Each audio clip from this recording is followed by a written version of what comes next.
guess what happens? That alarm clock goes off at 4 a.m. to train. I don't want to be a SEAL today.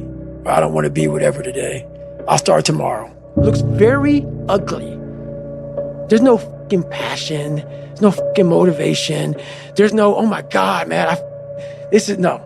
It's every day of your life just doing. What do you think most people get wrong about motivation? They think it's a permanent fix. They think it's something that is a constant. They think that maybe once I get it, I'm going to hold on to it. And that's the thing about that I was telling you, that I always talk about. Nothing is permanent. Nothing is permanent. And a lot of times you have to learn to perform without motivation. You have to learn to perform without purpose. You have to learn to perform a lot of different things. And that's what people think. They think I need to have this motivation to work out, to study, to be better. So if they don't have it, they just don't do it. And that's where you fail. You have to learn to train your mind well beyond motivation. If you have motivation, that's great. That's some kindling to the fire. All it takes is a little bit of spark, you can burn the whole forest up. A lot of you are trying to find inspiration and motivation with a depressed mindset. You're depressed because you're not doing with yourself. You don't find inspiration by not living in the grip of life. You need to live in the grip of life to find inspiration. Put challenges in front of yourself. When you put a challenge in front of yourself and you attack it, that's when you find inspiration. Try to be 10% better than you were last week. So if you're running 30 miles a week, run 33. If you're swimming 500 meters, swim 550. If some of you aren't doing your 10% is just getting off the couch. The more you walk away from accountability, the weaker you become. Find yourself in the grip of life. You can't find yourself by doing nothing. And that's what keeps me, those are the sparks. Like, I look at motivation as just a spark. It's like kindling. How a big fire starts, it starts with a little smoke. It starts with a little cigarette being thrown in the woods. Next thing you know, all California can burn up. That's what I've been doing my whole life, is I find these little sparks. And once that little thing takes off, that's a 1 hour fuel. Then you got 10 hour fuel. Then you can move that thing to a 10,000 hour fuel. These big logs and big trees that burn for days. And that's where you want to bring that motivation. That's where you want to bring that drive. So if you have no kindling, the kindling is me going out with these young guys saying, all right, motherfucker, you're 43. It's a 20-year-old. Keep up with them. That kindling now, when I leave those young guys, it has now become that 10-hour fuel. And now that 10,000 hour fuel that I use throughout my whole life. I use that throughout my whole life, man. Hey, this summer at 43, you went out there and you did that, man. So, you're not giving up yet. You're not done yet. Not today. You're not done today. When I first joined the military, I got some of the worst advice of all time. That advice was to blend in. Don't stand out. Make sure that, if they don't volunteer for anything, don't do any of that, exceeding the expectations, trying to be your best. And that mentality right there is exactly what keeps you at mediocre level. And I call it the blending in mentality. So if I had that mentality, I would have had, you know what, I'm okay at 297 pounds. I'm okay not liking to run, not liking to swim. I'm not gonna try to be a SEAL. I'm not gonna go to Ranger School. I'm not gonna try to, push these limits in ultra races. Your mentality just stays there with the blending in. You look around the society right now, there's a lot of motherfuckers who are blending in. You can see them. They're blending in. Change your mentality and never blend in. Like I always say, this message isn't for everybody. Some of you are so weak, just being in your very presence can make a man go impotent. Your fucking energy is so, I can't even explain it. I put a video up of some fucking feet, 10-second video, and you all got so much to say about it. My balance is fucked up, this and that. Is this the message you really want to put out there, Goggins? Yeah, that's the fucking message I want to put out there. That's what effort fucking looks like. Life ain't gonna always hand you some motherfucking nice cream pie. Stay hard. But motivation, you have to learn to exist without it. You have to learn to be your best self when you're least motivated. And that's the tricky part about all that. Motivation is just a word. You have to have these different things in your mind on where you want to go and know that motivation is not going to get me there. Because I'm not going to always be motivated. I get one question a lot. When will I ever be satisfied? I'm very happy, but I'm not satisfied. I've accomplished a lot in my life, and I'm very proud of that. But I won't be, you know what? I run past a cemetery a lot at home. And when I run past a cemetery, it saddens me because there's a lot of people there, not because they're dead, because a lot of untapped potential. A lot of us die never tapping into our full potential. And I often look at wash rags when I'm wringing them out to hang them up as my soul. And I won't be satisfied until every drop of that wash rag, which is my soul, is completely wrung out. So in my life, I won't be satisfied until everything I have in me is completely out of me. And that's when I'll be satisfied. Motivation is crap. People right now, maybe listen to this shit, they'll be motivated to go run. If it's cold somewhere where they're at, a lot of us will shut that door, go back inside. That's motivation. It comes and go as how you feel. If you and your wife are good, if you and your kids are good, if you're good at work, you're motivated. I like a motherfucker whose life is imploded, ain't got shit in life, and says, still gotta get after it today, man. That's what it's about. So that's when you move from motivation to driven to obsessed. And I want people to realize once you get to this portion over here, the driven obsessed part, you're unstoppable. So what's the great divide of human beings? Who are you on those days you don't want to do things? It's easy to conquer when it's good weather. You got good sleep. Work's going good. The family's good. You feel great. Your body's not injured. Those are the easy days to conquer. But who are you on those fucking days when all hell's broke loose? Your body's fucked up. You're sore. You're depressed. You're miserable. You're not the favorite person at school. You might be getting bullied. You might be falling behind in life. Who are you on those days when shit's all fucked up? That's the great divide. Those people who get up on those days when everything's fucked up and still grind, that's the separator right there. Don't get it twisted. It's not about flipping tires. I'm in Las Vegas right now and it's hot as shit. It's not about any of that. But what it is about is a lot of us give total control to life. We don't have any control of it. We just give all control to life. I do this shit every morning to prepare my mind for what life's gonna throw at me. A healthy body gives you a healthy mind. That's what it's about. So if you go into battle, you want to go into battle with the right mindset, the right gear. In combat, you wear body armor. But what we do wrong is we don't strengthen our minds. You got to strengthen your mind, take control of that. So then when you get out in the real world and they you up, you got protection. Well, it's that time of year again, we start to feel real happy. Why? Because we're not going to work. If you believe in Santa Claus and you celebrate Christmas, you're looking forward to Santa Claus coming on the chimney, giving you some presents. It's a real good time of year. So in that good time of year, we start to feel real good about ourselves. So I start to feel great. So we start making promises to ourselves about, hey, I'm going to lose some weight. I'm going to do better in school. I'm going to be better here, be better there. But guess what happens? The real Merry Christmas happens when all of that noise is gone. It's quiet. And it's you against you. And now all those endorphins are gone. And I promise you made about getting up early and getting after it to go lose weight, study harder, guess what? It's a lot harder now. That repetition becomes a lot harder now. So a lot of us can't do things on our own. So find somebody in your life. So when you throw that towel in, they throw that motherfucker back at you and say you're not done yet. Stay true to yourself. Not being driven or obsessed. This motivation fades. And motivation is at the all-time high when your bills are paid, when your wife or husband is good, when everything is good, you're motivated.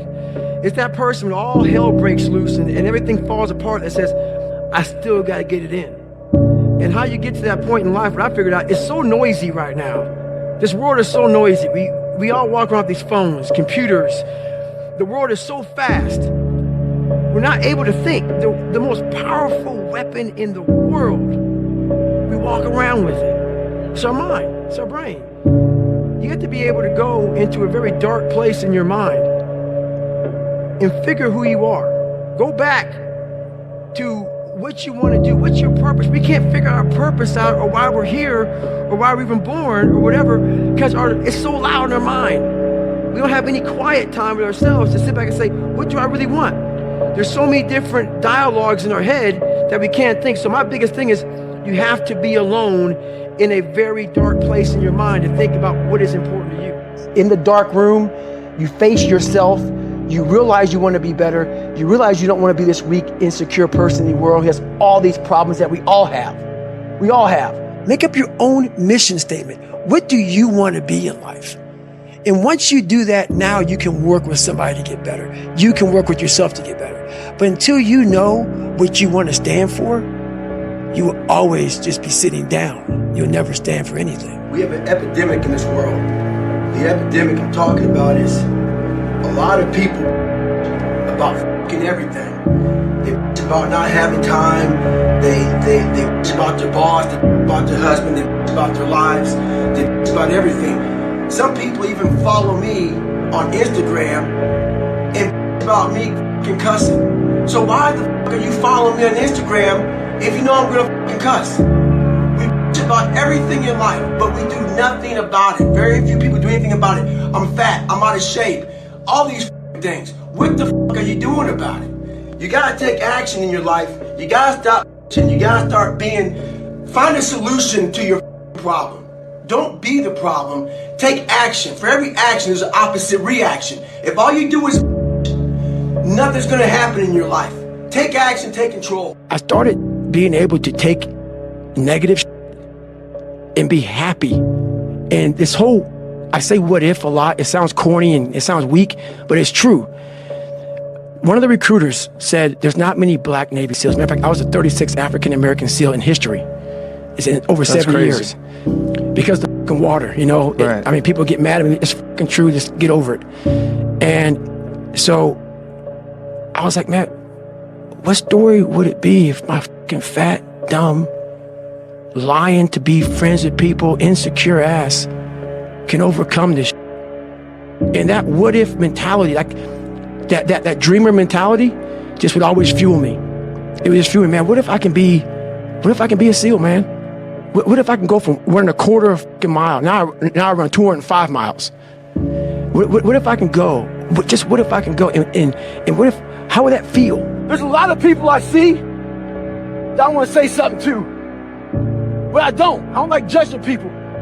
Because I don't know where the f they came from, what they had to deal with in life. So I shut the f up.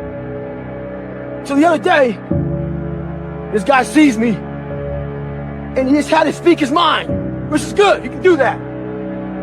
Tells me how f up I am for all the cussing and stuff I do. But what he doesn't realize, when he was walking up to me, I was judging him. I just wanted to say nothing.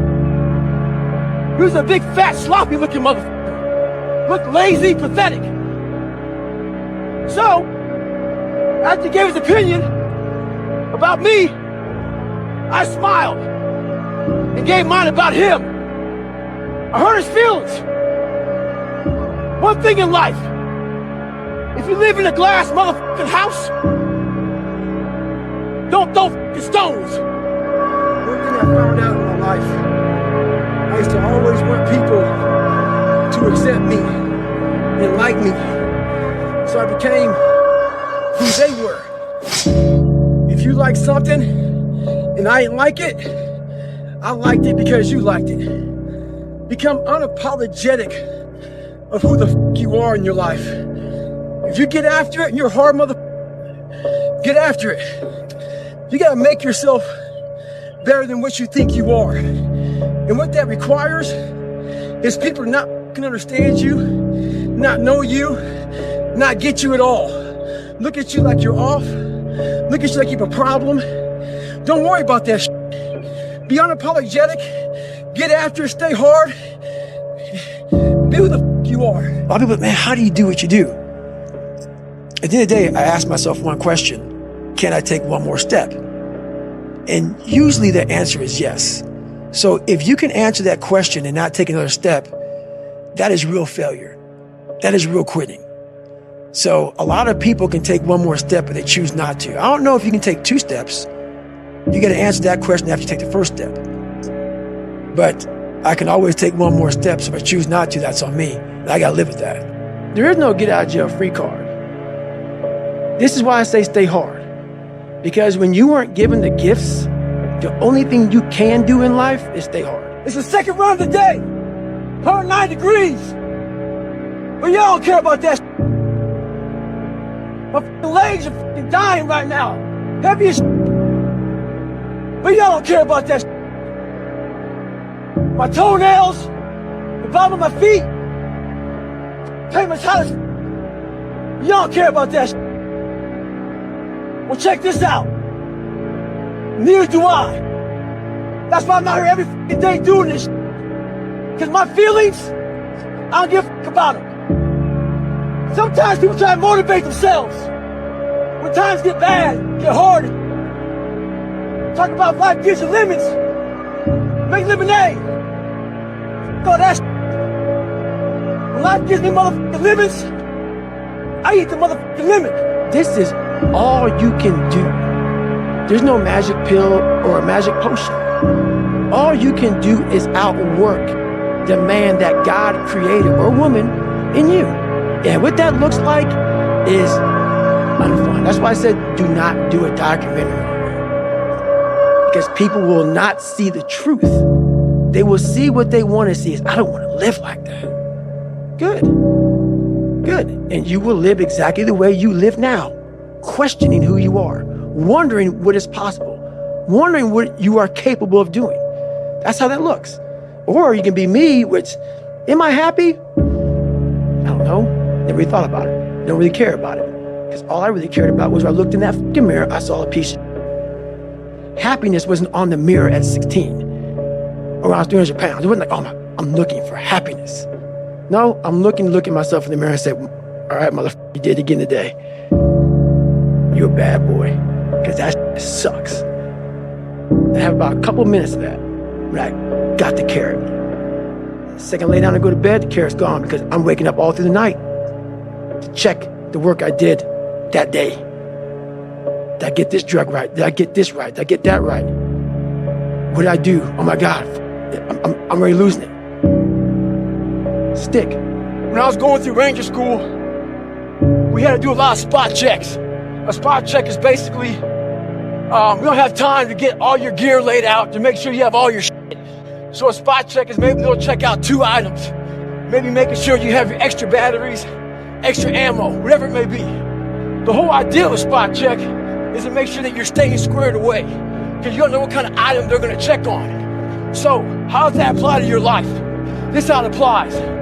You want to make sure you spot check yourself, make sure you stay dialed in at all times. It's also important to check, spot check your boys, your girls. Make sure that they're staying hard. Call them up in the middle of the night. Give them a call and say, hey, tomorrow at 8 o'clock, we're going to get after it. Make sure they're staying dialed in. When you have nothing to draw from, I was able to find strength in every molecule of this earth. I'm able to be in a room with nothing, with no motivation, no inspiration, nothing, and find it. So what I did in those situations was I invented this thing called taking souls. When everybody's all f***ed up and you're exhausted and you're weak and you're tired and you're looking around and everybody looks as bad as you or even worse. I'm like, you know what? I want to now make a statement. It's the perfect time to make a statement. To make a statement to let you know where your life ends and mine begins.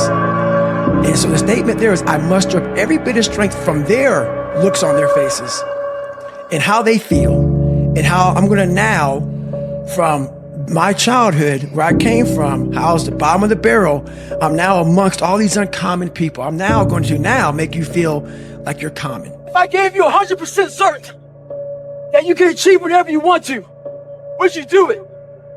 Everybody raised their hand. So what gets people? It's the uncertainty. What we do is we love to bury half of ourselves away. All the bad parts. We bury them in the attic. We bury them in the cellar. We bury them in the dungeon of our mind. We're afraid to go in there and figure this out. Figure the very things that we're afraid of. So we leave it alone. See, those places are scary. There's cobwebs. There's spiders. It's dark up there. So we don't go up there to figure it out. So we're always about 30, 40, 50% of ourselves. So what does that say about you? If you're not succeeding, and you're not achieving, it's because you're afraid to go in that dark place to find yourself. I said, look, motherfucker, don't be a fucking punk today. I want you to look at these fucking instructors, because they were where we were years ago, under these boats. And I want them to think about, they'd never seen a boat crew like Boat Crew 2. We're gonna fucking take their motherfucking souls today. So, I start to juice these and so we get juiced up. False motivation becomes what? Real motivation. So now, they're starting to feel the juice. So the instructors come by, all right, Boat Crew 2, but right now, Boat Crew 2 has said, we're gonna pick the boat up before you tell us to pick the boat up. So the boat's up. Now we're starting to boat press it. And all we're saying is you can't hurt Boat Crew 2. And now our boat crew puts the boat down. They let us put the boat down because we showed something that no one else had. So by us putting out more, we got a chance to rest. So as we're resting, I turn around to our boat crew. It says, all these fucking instructors, I want to make sure from Wednesday to Friday, they cannot sleep with their fucking wives because they're thinking about Boat Crew 2. They tell you how you're supposed to feel. So you are feeling that way. I was like, don't let these motherfuckers tell you how you're supposed to feel. No, it's day one, motherfucker. This is hour one. So I was getting my boat crew all jacked up. I said, we're gonna take these motherfuckers' souls. So when they had us doing this simple thing that guys were struggling with, Boat Crew 2 was just launching the fucking boat and you're yelling, yeah, you can't fucking hurt us. You can't hurt Boat Crew 2. And I looked on the instructors' faces and it looked like someone had just with their soul. Some of you were born into hell. Some of you are just in hell. Life is hard, it's kicking your ass.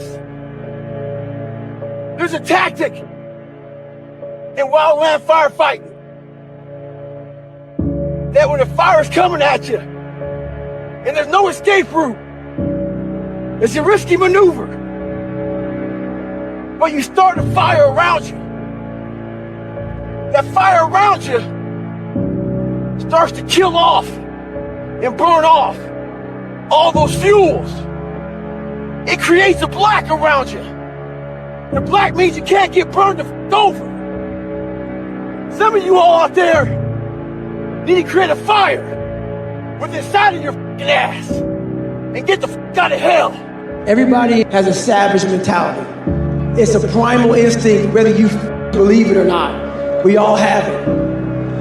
I'm trying to hurt every feelings in the world.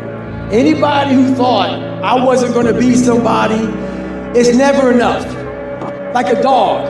I got a little bulldog at home, and I can't feed that motherfucker enough food.